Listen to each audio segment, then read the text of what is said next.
Good morning, everybody. Welcome to our morning meditation session here at Bodhicitta Sangha. We are entering our fourth and final class of the Nine Yanas, or the 9 successive vehicles. So I'd just like to say thank you for all of you for attending. It has been quite the experience for myself, and I've learned a lot just going through the process of teaching, and I'm hoping that you all have learned something as well and can take something out of it. As I stated in the first class, my goal was that we would understand the overall goal of our practice. The Nine Yanas gives us that overview, that gives us the pathway of what we're supposed to be following, and it also gives us the guide points so that we know where we are along the path. There's a lot of metaphor involved in the teachings of the Nine Yanas, speaking about many, many lifetimes and speaking about bodhisattvas and shravakas. Of course, we are all just sentient beings, human beings on the path, so we can take from those metaphors and we can learn from them and realize and apply the practices to find out where we're on the path and have a guidepost so we know where we want to go next. And the biggest thing that I've learned about it is that they do really fit together. It's not just these random sets of practices and these random sets of teachings, but the teachings are progressive, starting from the Hinayana, moving to the Mahayana, and then moving on to the Vajrayana, and they all do build upon one another. It is really difficult if you were to insert yourself at the time into some Vajrayana teachings without having an understanding of what came before it, because it does all build on each other. And how I wanted to start the class today actually is to give an overview of that through a quote from the Prajnaparamita Sutras, of which Dilgo Khyentse Rinpoche has given some interesting commentary. So the quote is just 2 lines, and the commentary is as short as that, but it really does condense the paths down into 2 sentences, basically. And those sentences are: mind is devoid of mind. The nature of the mind is clear light. So mind is devoid of mind, and the nature of the mind is clear light. And what Dilgo Khyentse says is, if you take the first word of that sentence, mind, this is representative of the first turning of the wheel of Dharma. It is spoken of as being inherently existent. And we're working with our mind in the Hinayana vehicle. Is devoid of mind is representative of the Mahayana vehicle, and it is on the teachings of emptiness. So mind is devoid of mind. And then the second sentence, the nature of the mind is clear light, refers to the final turning of the wheel of Dharma and includes the teachings on Buddha nature. So once again, they're all dependent on one another and they build on one another. We need to have the teachings of the mind in order to understand the emptiness of mind. And once we've understood the emptiness of mind, then we can go ahead and see the clear light that mind emanates forth from that emptiness. And it is also spoken of within the Nyingma lineage, so within the 9 yanas that we're learning, that the provisional teachings are actually the Hinayana and the Mahayana teachings. They are the provisional teachings, and the definitive teaching then is the Vajrayana teachings. And that is where we find ourselves today. We started the class by talking about, way back on the first teachings, the Hinayana vehicle, the Shravakas and the Pradika Buddhas. The second teaching, we spoke almost exclusively on the Mahayana. Last week we went ahead and we started talking about the Vajrayana vehicle. And this week we will continue with that. So last week we were talking about the outer yanas, the outer tantras. And today we'll be starting to talk about the inner tantras. So with that in mind, I'm going to ask a few questions to see if you remember what I said last time. Does anyone remember what the entrance to the Vajrayana path is? What is it that you need to do in order to start practicing Vajrayana? Preliminaries, your nidra. Okay, that absolutely. That's what Right. So, and the entrance is empowerment to do those practices. And then my next question was going to be, what is the first deity practice that should be completed? So you get an empowerment, but before you can do any of these other deity practices, the first practice is always the Nundro practices, which are your preliminaries. And these preliminaries are a set of 5 practices that you repeat a deity and a mantra 100,000 times. So basically you're doing 500,000 deity practices for purification purposes, to provide yourself a suitable framework in which then to move on with the more in-depth Vajrayana practices. Does anyone remember the names of the 3 outer tantras that we discussed last week? They are the Kriya Yoga Tantra, the Charya Yoga Tantra, and the Yoga Tantra. And what is the focus of Kriya and Charya? Purification. They're purification, absolutely.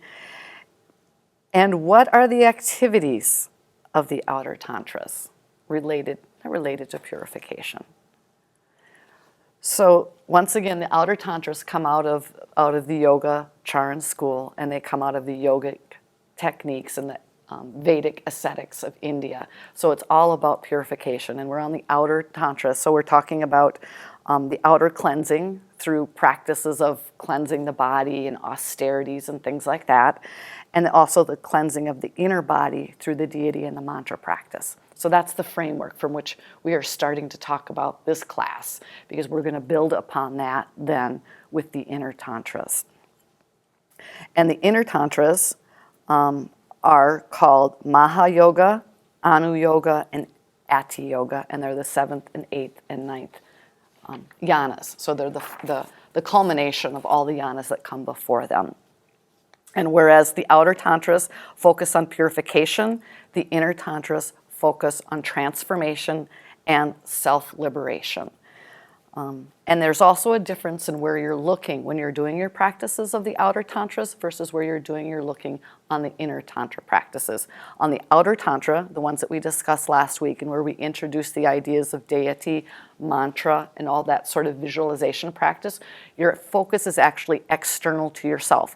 You're focusing on those deities. You're visualizing them. Your mind is consumed with thinking about what is going on in this visualization and this mandala that you're creating that eventually then is absorbed into you. And you're thinking about the mantras. So it's an outer focus. With the inner tantras then, the focus then goes internal. So that's basically the difference. Outer versus inner.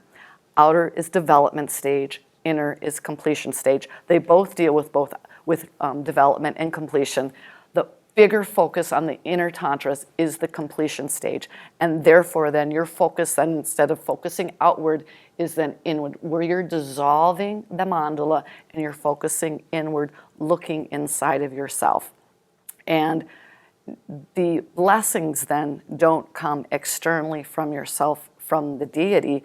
The blessings then are that self-realized wisdom that you develop within yourself that comes as a fruition of your practice. And we'll talk a little bit more about that. And there's a lot of discussions that we've had from Khenpo along the way regarding that, and especially with the Tara practices that Kate has been teaching throughout the summer. So I won't go as in depth about that part of it. It is part of it. The other half of it is talking about the channels, the winds, the energies, and I'll go into a little bit more depth about that in today's class, and our meditation will focus on that this afternoon. So with that, those are my introductory remarks on that. So we'll start talking about the Maha Yoga. And the gateway to the Maha Yoga is just what we've talked about. The gateway is training in the union of the development and the completion stages. So doing your deity practices, that's how you get to the next level. That's how you get to the Maha Yoga level. And then the view is also very important. And it was at this point in time when Khenpo taught the Nine Yanas that he talked about the importance of the view. So basically the view is the point of view. It's your reference point. It's the philosophy that you have coming into this level. And he really emphasized the importance, as he always does, of contemplating, studying, and then also practicing. But you can't have one without the other. So if you're just if you're just meditating without the view, you're not going to have a very good result. And what he said that was like, it was like trying to climb a mountain without any hands. If you're going to meditate and if you're going to do the Vajrayana practices and you're not going to study all the views that come along the way, the Uttara Tantra, the Madhyamaka, the mind-only school. If you don't have a good background in all of those philosophies, the practices are only half the story, and they're not going to be as fruitional as you would like them to be. So he said, it's like to meditate without studying is like climbing a giant boulder without hands, or like an animal with one eye who can only see half the world. So once again, the importance of doing both studying, contemplating, and meditation. If you're contemplating without meditating, that's also seeing the world with with one eye closed, so to speak. So the view, which we just barely started speaking of last week, has to do with the principle of great equality. And they go into more depth with it in the Maha Yoga. And great equality is that we should view all phenomena without any value judgments whatsoever. And it breaks down into three realities. So there is the reality itself, reality of the subject, and reality of self-awareness.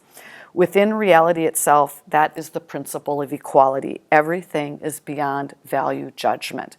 And that's more something that comes from practicing at this level, but that's something that you should keep in mind of what you want to achieve as well.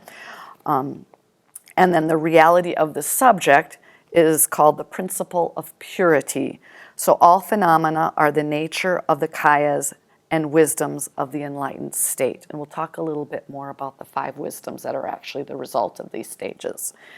And then the reality of self-awareness is the principle of the inseparability of what I just talked about, the first two, inseparability of equality and purity.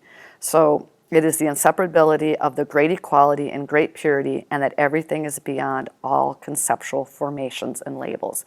And if that is something you don't understand at this point in time, once again, be patient with yourself, because these are topics that come from a lot of practice. It's not something you're going to understand necessarily at the first hearing, and I'll do my best to explain it, and forgive me if it's not as understandable. We can always have more time to speak with Khenpo about these topics as well. So that's the view of the Maha Yoga.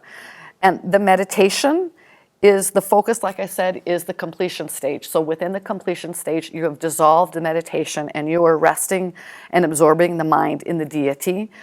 Specifically, there are 3 samadhis that occur, or absorptions within the meditation that you should have familiarity with and that you are developing. And so the 3 samadhis are the samadhi of suchness, the samadhi of universal illumination, and the samadhi of causes. So this is breaking down what that bliss feels like, or what does that mean when you have achieved that level. So the samadhi of suchness is to remain undistracted and relax the mind so that you are not pursuing deluded patterns, and rest deeply in rigpa, which is awareness, beyond all forms or conceptual fabrication, in awareness or emptiness. So you're going to start hearing some of these same topics over again.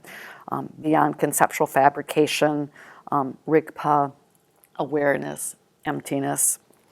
The samadhi of universal illumination. So while remaining in that state of samadhi, while remaining in emptiness, you recognize emptiness develops as a universal feeling of compassion, which for all beings do not have this realization. So that you start to develop compassion for people who have not been able to get to this level of spiritual attainment, and it arises naturally.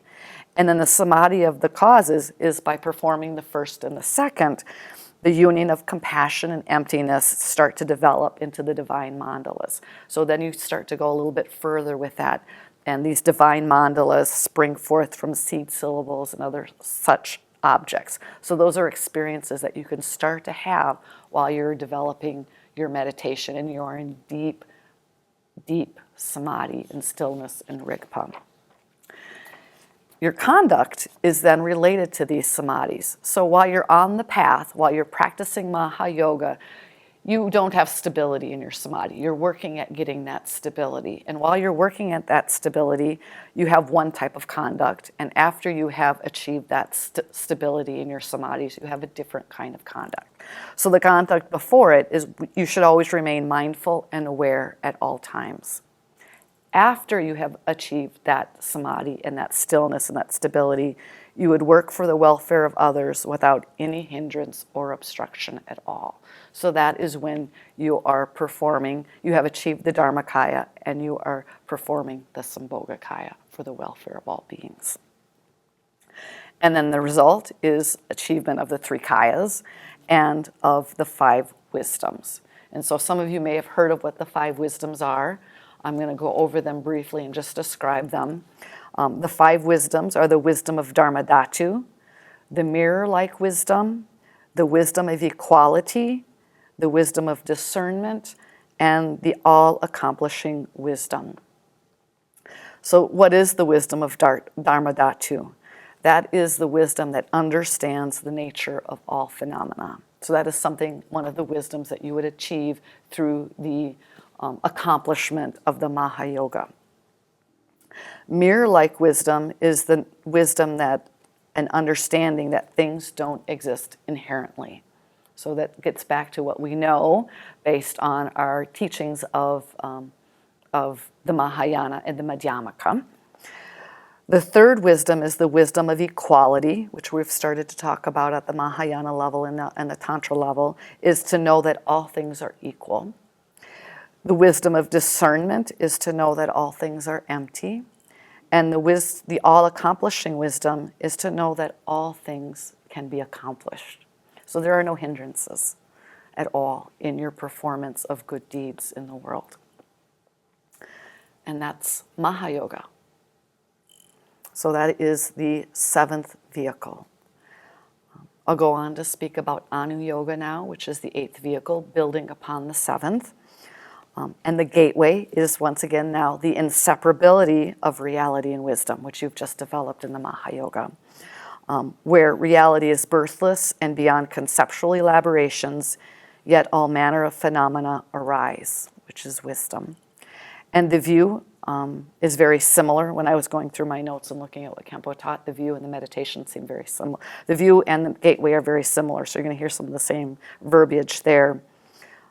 All phenomena are realized to be one's own awareness. So that's pretty profound knowledge. And when you're viewing the world, it's all your own awareness. Where reality is birthless and beyond conceptual elaborations, yet all manner of phenomena arise. I just said that. That's the gateway. I reread what I just said. Sorry about that. It sounds a lot like what I just said, doesn't it? I think we can afford to hear it twice. Yeah, I know. Just repeat it over and over and over, and maybe it somehow will sink in, right? Exactly. So the view, all phenomena are realized to be one's own awareness. Everything is a play of one's own mind, and mind is beyond all conceptual fabrications and elaborations. It is birthless, yet can manifest in an unimpeded way. So it is kind of the same thing. The meditation. So the meditation is not a progressive approach. In the previous tantras, we have talked a lot about this development stage and working really hard to develop all these different visualizations. You have a deity. You have the mandala around the deity. You have clothing that the deity wears. You have the mantra that you're speaking. You have rays of light. So there's all this very detail, and you're progressively adding on more and adding on and adding on more. Within the Anu Yoga, it all appears within an instant. So it arises instantaneously for you in an instance of mindfulness, and the approach is natural and spontaneously perfect. It also works with the energies and yogic heat, and I'm going to end our session by talking about that because that will move us into the meditation that we'll be doing today. The conduct is similar to Maha Yoga in that you have some samadhis that you're attaining, and then you have conduct that you perform before you have stability in the samadhis, and you have conduct that you perform after you have stability in your samadhis. Once again, prior, you must be mindful and aware of how you carry yourself in the world until the stability of the samadhi is achieved. And afterwards, there are 2 types of conduct that open up for you. The conducts are either like a mountain or like space. And the conduct of being like a mountain is your conduct is imbued with immutability, and your conduct of space is that your conduct is as vast as space. So there's a level of spontaneity there, and there's a power of being rooted in the earth there as well, and that you're working for the welfare of others without really having to think much about it. It's just natural and open and wide. And the fruition, and that's what it says. Once you actualize wisdom, it comes rapidly. So then we take a look at both Maha and Anu Yoga, and we look at what is the difference between the earlier stages. As I said before, that the Mahayana and the Hinayana are the provisional teachings. Actually, they're the whole array of the Buddha's teachings. And when we get to the Vajrayana, it's basically skillful means that we utilize to speed up the process. The outer yanas, or the outer tantras, took anywhere from 3 to 17 lifetimes to realize the fruition of those vehicles. With Maha and Anu Yoga, that can be realized in a single lifetime. So that is when Buddhahood and enlightenment open up for us in just a single lifetime. So you can see the importance of the practices within these two yanas.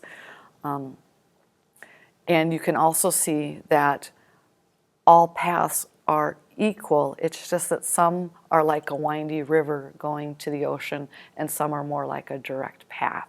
And it has to do with whatever feels right for an individual practitioner, whatever they feel drawn to, and it might vary within even a single lifetime.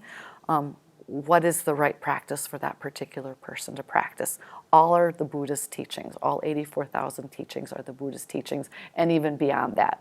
The goal is to become perfectly enlightenment for the welfare of all beings. And so what other practices, what other methods work for each individual, that's what that person should practice with the help of a guru and with direction of a teacher that will help them along the way. So to talk a little bit more in depth about the meditation and the conduct of Anu Yoga, because actually in the notes that I had from Khenpo, he talked about the conduct as being part of the meditation. So developing the yogic heat and focusing on the channels and the inner looking at your body. I'm going to pull some information from teachings that Khenpo actually gave in 2010 and 2011 that help us talk about the channels and the winds and the essences. And those teachings were specifically the Bardo and the Poa teachings, the teaching on the White Lotus, which was Padmasambhava's 7-line prayer, and Longchenpa's Finding Comfort and Ease. So those were teachings where Khenpo started introducing us to more of these inner yogic practices, and so that we have an idea of them rather than just an overview as we go into the meditation. I wanted just to talk to you a little bit more about them. And just as a point of reference for those of you who have taken some classes with Khenpo and have received the empowerment or have done it through other teachers, the Poa practice is a really, really good example of focusing on the inside, so focusing inward on the channels and the wisdoms and the energies and the essences. Because in the Poa practice, we are most of the time, we both have outer deity practice, but we're looking at that inner channel. So I'll talk a little bit more about that, but that's just to give you a point of reference. So within our subtle body, which is what we're looking at with the inner tantras, there are many, many different channels. In Tibetan Buddhism, we focus mostly on 3 different channels. And those 3 channels are the central channel and the 2 channels that are on either side of that central channel. So the central channel starts about 4 finger widths below your navel and is in the center of your body and goes all the way to the crown of your head. And it's straight and luminous. And then the 2 channels on either side of it start within your nostrils as you're breathing in and go up and around the back of your head, down towards the center channel, and they merge at the central channel, those 4 finger widths below the navel, and then they go up into the central channel as well. Just a little bit of background of what that focus is. And then just to give you some information in terms of what they're called in English, we have the channels, we have the energies or the winds, and then we have the essence drops. In Sanskrit, the channels are called nadis. So if you ever hear those words in anything that you read or with what Khenpo was talking about, the channels are the nadis, and in Tibetan they're called sa. In English, we have then the energy or the wind or the breath, which rides along the channels. In Sanskrit, that's called prana. So if you're familiar with Vedic asceticism or even any kind of yoga that you might do in modern day times, you have pranayama. You're working with the breath, and that breath is in the channels. And in Tibetan, that's called lung. So you have lung. And then what is within the channels and in the energy are your essence drops. And in Sanskrit, that's called the bindu. And in Tibetan, that is called the tigle. So within the Poa practice, we talk about the bindus and the pranas and the nadis as well.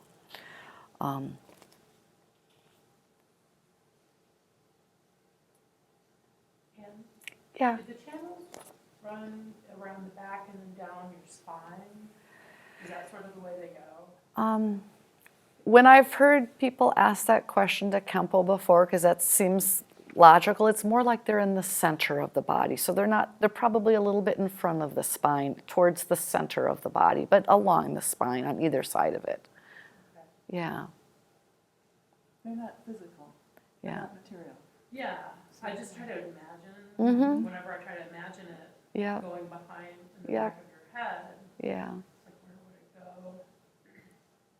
So those are good exercises to do, to think about that, because you're looking inward. You're like, how does this work? So that's what we call in yoga, the drishti gaze. So you're looking inward, and you're trying to visualize it. So thinking about it, goes from the front, right, and around the back, but I would say more towards the center and a little bit towards the back. But it's down the center on either side of then what the central channel would be. All right.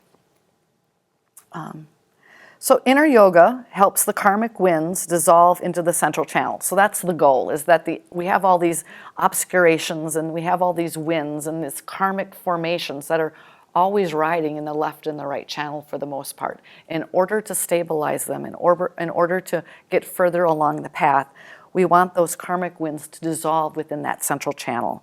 And the essence drops then give that sensation of bliss as you're doing that. Also, your breath is what communicates between the outside and the inside of your body. So once again, that's going to help that process along by focusing on the breath as being those energies or those winds. And then here's some bullet points that I really liked. The wind energy and the mind travel together in the channels. So we're working at clarifying our mind and purifying our mind, and the mind goes with that wind energy. Your body, and this is a metaphor, your body is like the ground or the earth. The channels are like the road. The wind is like the horse on the road, and your mind is the person on the horse. So I'll say that again. Your body is like the ground. The channels are the road. So that's how you get there. That's how you traverse, by focusing on those channels. That's the path that you're traveling. The wind is the horse that you're on. So the breath is your vehicle on the road, and your mind is the person on the horse. So they're all related to each other. If the horse is wild or untamed, then the person can be carried in all sorts of directions and you can't control your mind. If the wind is tamed, then the mind can also be controlled. And the wind and mind are thus very dependent on one another. And then another thing that Khenpo talked about is that, so the meditation that we're going to do is a shamata meditation, and that there are 3 gates within the shamata meditation: the body, the channels, and the life force. So shamata, the practice of shamata, the practice of quieting your mind and concentrating, puts your body at ease. So that's one of the purposes of shamatha. And by putting the body at ease, you put the nadis at ease. So you're putting the channels at ease. And by putting the nadis at ease, you're putting the prana at ease. So by putting your channels at ease, you're putting your winds at ease. And when the prana is at ease, it causes your white and your red elements to be at ease. And those are the elements that are either stored at the crown of your head or at the base of your torso. And so when you're also practicing, in order for these all to be at ease and order for your body to be a good foundation, you need to make sure that your back is straight. So Khenpo talks a lot about that. When you get to working with the inner tantras, it becomes even more important to have a good channel in which to work with. Once again, don't work overly hard to have a straight back if it's going to make your body not feel at ease, because once again, you want your body to be at ease. So try just to be as straight as you can and as open as you can. And then thinking forward, because we're not going to talk about Ati Yoga today. We're not going to talk about the culmination of the path, and Ati Yoga is the Dzogchen approach. These are all approaches to get you to that piece. I will give you a little nugget that there are 4 levels of straightness in Dzogchen. And those are the straightness of the body, the channels, the wind, and the mind. So once again, we're creating the foundation as we're doing these practices to get to that culmination point of Dzogchen. And by recognizing the wisdom wind perfectly, you can transform the emotional winds into the wisdom wind. So with that, are there any questions? And once again, I'm going to preface this. I may not be able to answer all the questions, but it would be a good discussion, and we can bring it back to Khenpo if we need to. Because if we can talk about it a little bit, then we'll go into doing some practices. What are bindus again? It's the essence. It's those the drops. The essence drops. That's what rides on. So when we do the Poa practice, it's like it's the little tigli. It's what the hum syllable rides upon. All right.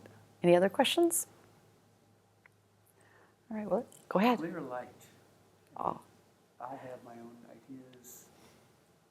And because clear and light are separate words, they really don't go together. You see light, green light, red light. Yeah. What does clear light mean? That's a good question for Khenpo. I would say, so it's more like it's representative of the nature of your mind, because you have the emptiness and you have clear light. You have emptiness and you have appearance. It would more be the nature of your mind. And I'm not at all qualified to answer that question. Okay. Yeah, good question. We can ask Khenpo. All right. All right. So the meditation I'd like us to do today is a shamata meditation, but it's a shamata meditation using the channels and the winds and the energies.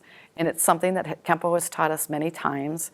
And I've actually asked him and got some clarifying points about it, is that this is his own pith instructions. This is a meditation that he took, that he learned from his teacher, Adzam Drukpa, and he changed it around in a few ways to make it work for him. So this is very unique for us in this Sangha, that it comes directly from our own teacher. So it's a very, very, very direct teaching from him. And how you start the meditation, and there's 3 parts to it. There's a part where you're developing the meditation, there's a part where you're resting, and there's a part where you're dissolving. And so we'll talk about how you start developing the meditation.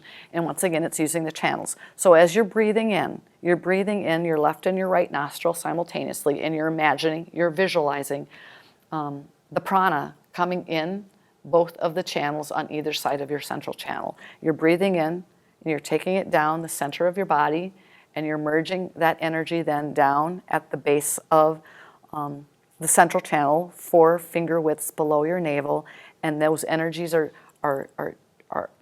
coming together, and then they're going to go up the central channel. So as you're meditating, you're visualizing that energy coming through your body and merging into the central channel and moving up the central channel.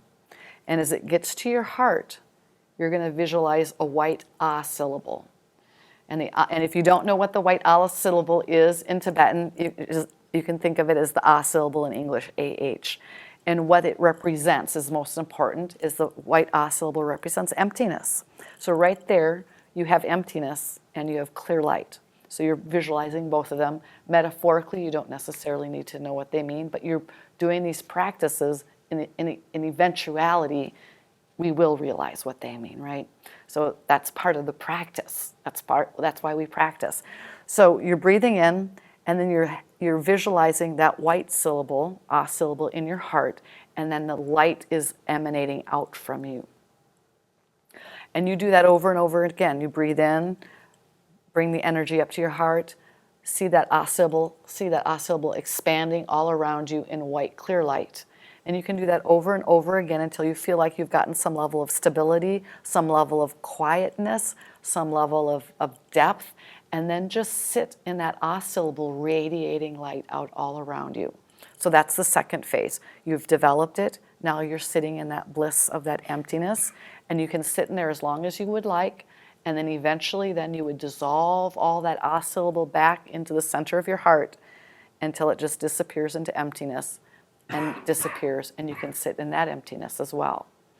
Now, we all don't have a lot of stability. We all have different levels of stability, and I know that my mind wanders. So at any point during that time, whether while you're developing it, while you're visualizing the white oscillable, or while after you've dissolved that into emptiness, if at any time your mind starts wandering, go back to focusing on the breath again and focusing on breathing in the left and the right channel and breathing that energy of clear light into the central channel up to that white oscillable. Do these have colors? The two on They are white and red. which one goes where? One's different for the male and one's different for the female. And I personally just don't even focus on that. Yeah, I just personally. And then the exhale. The exhale is like the expansive. You could do your, that's a good question. You could do your exhale where you're inhaling all the way up and then maybe holding it a little bit at the base. And as you're exhaling, it's coming up to the ah and expanding outward. But you, as you're in, you can exhale it, expanding outward, but then you can inhale it. So if you feel comfortable joining all those things together with an exhale and an inhale, I think it's helpful. But part of the instruction doesn't have that in it necessarily.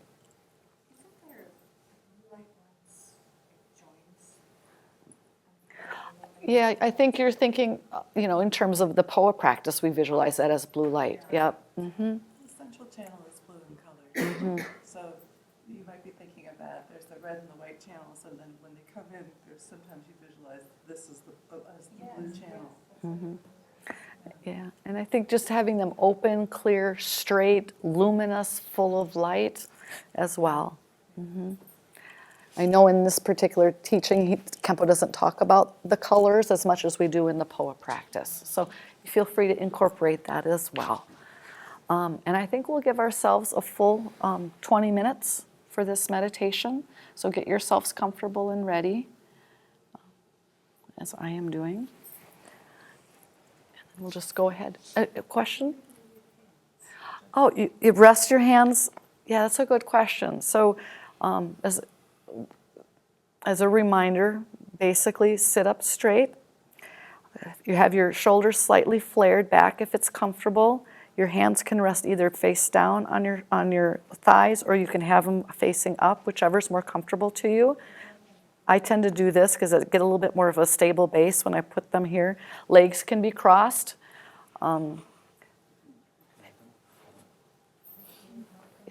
Yeah, you can do that. We don't necessarily, it's whatever's comfortable to you. Your chin should be slightly tucked. The tongue should be on the roof of your mouth, and your eyes, your gaze should be forward and slightly down. That's ideal. If you close your eyes, it's fine. Be comfortable. This should be just really making you comfortable. Those are all techniques just to aid in the sitting. All right, so we'll go for 20 minutes.